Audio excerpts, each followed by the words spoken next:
Halo teman-teman, selamat datang di video pembelajaran biologi. Kali ini kita akan mengenal sel hewan. Sel adalah unit terkecil kehidupan dari organisme hidup, baik itu manusia, hewan, tumbuhan, atau bahkan bakteri. Dalam video ini kita akan membahas struktur dan fungsi dari masing-masing sel hewan. Tujuan pembelajaran mengenal sel hewan adalah 1. Mengidentifikasi struktur sel hewan. 2. Memahami hubungan antara struktur dan fungsi sel. 3. Menjelaskan komposisi kimiawi sel. Sel hewan memiliki struktur yang terdiri dari berbagai macam bagian. Bagian-bagian tersebut antara lain nukleus, lisosom, sitoplasma, peroksisom, membran sel, sentriol, badan Golgi, mitokondria, mikrotubulus, ribosom, dan retikulum endoplasma. Membran sel. Membran sel adalah pembungkus sel yang berada di lapisan paling luar. Membran sel tersusun atas bagian lemak atau lipid dan protein atau lipoprotein. Bagian sel ini berfungsi sebagai pengatur mineral dan nutrisi yang masuk dan keluar sel. Adapun untuk fungsinya secara keseluruhan adalah mengatur keluar masuk nutrisi dan mineral, serta sebagai pembungkus atau pelindung sel. Selain itu, membran sel juga berfungsi untuk menerima rangsangan sel dari luar serta menjadi tempat berlangsungnya berbagai reaksi kimia. Sitoplasma. Sitoplasma yaitu sebuah cairan sel hewan yang bentuknya hampir sama dengan gel. Selain itu, segala sesuatu dapat terlarut di dalamnya, kecuali inti sel atau nukleus dan organel. Sitoplasma tersusun atas air dan mineral, dengan sifat cairannya berupa koloid kompleks, yaitu tidak cair dan tidak padat, serta dapat berubah sesuai dengan konsentrasi air. Apabila konsentrasi air rendah, cairan ini akan berubah menjadi padat, saat lembek menjadi gel, dan akan menjadi cair ketika konsentrasi air tinggi. Kondisi saat cairan ini cair atau encer biasanya disebut dengan sol. Sol merupakan keadaan ketika konsentrasi air meningkat sehingga mengakibatkan kulit menjadi cair.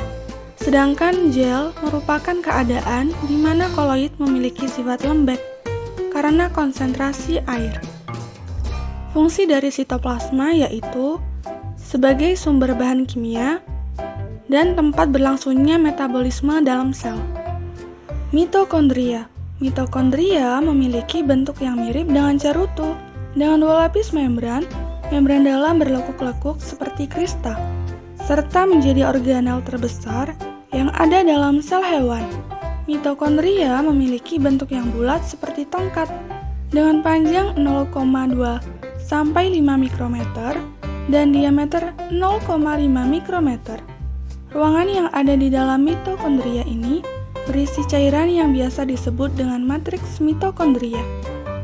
Selain itu, bagian sel hewan ini juga sering disebut dengan the powerhouse of cell atau gudang penghasil energi, oksigen dan glukosa yang saling berkombinasi dalam membentuk energi ATP yang sangat dibutuhkan dalam metabolisme dan aktivitas seluler dalam organel. Adapun fungsi dari bagian ini adalah untuk menghasilkan energi dalam bentuk ATP dan sebagai tempat respirasi aerob. Lisosom. Lisosom yaitu organel yang berupa kantong terikat di membran dan berisi kandungan enzim hidrolitik. Kandungan tersebut berfungsi untuk mengontrol pencernaan intraseluler pada berbagai keadaan. Lisosom adalah bagian organel yang memiliki bentuk bulat dan dibatasi dengan membran tunggal, serta terletak pada bagian sel eukariotik. Fungsi dari sel ini adalah sebagai pemasukan makromolekul dari luar ke dalam sel, dengan menggunakan mekanisme endositosis. Selanjutnya adalah untuk mencerna materi dengan menggunakan fagositosis dan mengontrol pencernaan intraseluler. Penghancuran organel yang telah rusak menghancurkan senyawa karsinogenik dan pembebasan enzim keluar sel juga menjadi fungsi dari sel lisosom. Ribosom. Ribosom merupakan organel sel yang berbentuk padat dan kecil dengan diameter 20 nanometer. Ribosom terletak pada bagian sitoplasma dan hanya bisa dilihat dengan bantuan mikroskop elektron. Ribosom bekerja dengan menerjemahkan mRNA untuk membentuk rantai protein dengan menggunakan asam amino di bawah tRNA saat proses translasi. Dalam sel ini terikat dengan retikulum kasar dan membran inti sel. Ribosom berfungsi sebagai tempat berlangsungnya sintesis protein. Selanjutnya, protein akan digunakan untuk pertumbuhan, perkembangbiakan, dan perbaikan sel yang rusak. Badan Golgi. Badan Golgi merupakan organel yang sering dikaitkan dengan fungsi sekresi sel.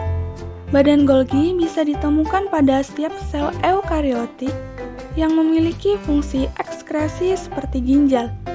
Bagian ini berbentuk kantong pipih dengan ukuran kecil hingga besar yang sangat terikat dengan membran. Fungsi dari badan Golgi adalah membentuk vesikula untuk ekskresi, membentuk lisosom dan membran plasma serta memproses protein. Selain itu, badan Golgi juga berfungsi untuk merakit makromolekul yang memiliki banyak karbohidrat. Sentriol. Sentriol merupakan bagian sel yang berbentuk tabung dan dapat ditemukan pada sel eukariota. Sepasang sentriol yang membentuk struktur gabungan dinamakan dengan sentrosom. Sel hewan yang tidak memiliki sentriol, maka flagella atau silia tidak akan berkembang dengan fungsional. Sentriol juga mengambil peran saat pembelahan sel dan flagella serta silia. Adapun fungsi bagian ini adalah untuk mengontrol pembentukan benang-benang gelondong ketika dalam proses pembelahan sel. Selain itu, bagian ini juga berfungsi untuk membentuk silia dan flagella. Mikrotubulus. Bagian ini terletak pada sitoplasma yang ditemui pada sel eukariot dengan ukuran diameter 12 nanometer dan diameter luar 25 nanometer. Sel ini berbentuk panjang dan berongga. Mikrotubulus terdiri dari dua tubulin, yaitu molekul berbentuk bulat protein globuler. Dalam keadaan tertentu, secara spontan tubulin akan berbentuk silindris, yang panjang dan berongga. Dengan sifatnya yang kaku, mikrotubulus berfungsi untuk melindungi sel, memberikan bentuk sel, serta berperan dalam pembentukan silia, flagella, dan sentriol. Retikulum endoplasma. Retikulum endoplasma atau biasa disingkat menjadi RE merupakan sebuah organel yang disusun oleh membran dan berbentuk seperti jaring-jaring. RE cenderung terletak secara memusat pada bagian dalam sitoplasma atau endoplasma. RE juga terdiri dari dua macam, yaitu RE halus dan RE kasar. RE kasar lebih berfungsi sebagai pemegang protein yang terbentuk di ribosom. Dengan begitu, RE kasar terdapat ribosom dan RE halus tidak ada ribosom. RE berfungsi sebagai tempat untuk menyimpan fosfolipid, glikolipid, dan steroid. Selain itu, ia juga berfungsi menjadi saluran penghubung antara nukleus dan bagian luar sel. Fungsi selanjutnya adalah sebagai tempat mengangkut sintesis, steroid, dan lemak. Yang terakhir, RE akan membantu mendetoksifikasi sel-sel yang berbahaya. Peroksisom. Peroksisom yaitu sebuah kantong kecil yang berisi enzim katalase. Bagian ini biasanya banyak ditemukan di sel hewan, jamur, serta tanaman tingkat tinggi. Fungsi utama bagian ini adalah untuk menguraikan sisa metabolisme yang berupa peroksida yang cenderung bersifat toksik menjadi air dan oksigen. Adapun untuk fungsi lain adalah mengubah lemak menjadi karbohidrat, serta berperan penting dalam penyerapan cahaya dan respirasi. Nukleus. Nukleus atau inti sel adalah salah satu organel yang terdapat dalam sel eukariot, seperti hewan, tumbuhan, jamur, dan protozoa. Nukleus mengandung hampir seluruh materi genetik sel dan mengatur seluruh proses yang dilakukan oleh sel melalui sintesis protein. Bagian dalam inti sel terdiri dari beberapa bagian, yaitu 1. Nukleoplasma, cairan dalam inti sel yang berfungsi sebagai pengisi sel. 2. DNA, struktur terkecil dari materi genetik. 3.